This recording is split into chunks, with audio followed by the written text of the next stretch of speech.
Hi, hello, good afternoon sa tanan. Mao din siya ang airport baggage conveyor. Dili nimo siya kuan. Kalimot ko kung asa ni siya.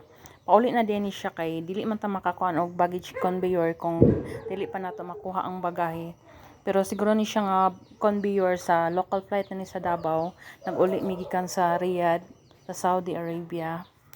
Mao ni siya, diri maghulat ang kung kuhaon ang mga bagahe, kung unsa ka nga kuan, gikan nga country adto dito po nimo sa section nga baggage conveyor daton imong mga bagahe.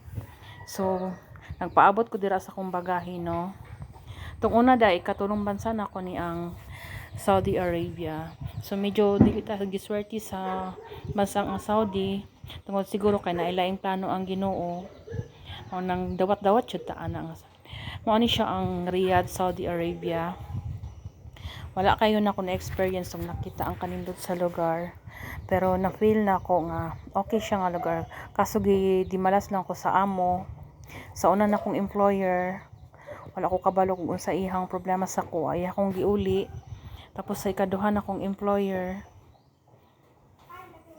dili siya katong ikaduha na ko nga employer, okay man siya, pero akong trabaho mahuman siya alas 2 sa kaadlawon. Pasay wala lang ko na kasabot sa ilang way kay ikaduha man gud nga asawa.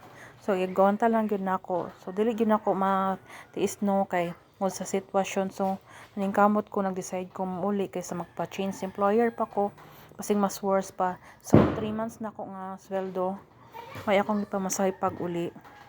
Tanan gasto gikan sa Riyadh paadto sa Davao ako. So wala jud ko na pala sa ako ang 3 months nga sweldo, pero sa first sahod na ako na ako'y na palit nga na invest nga gamayng butang.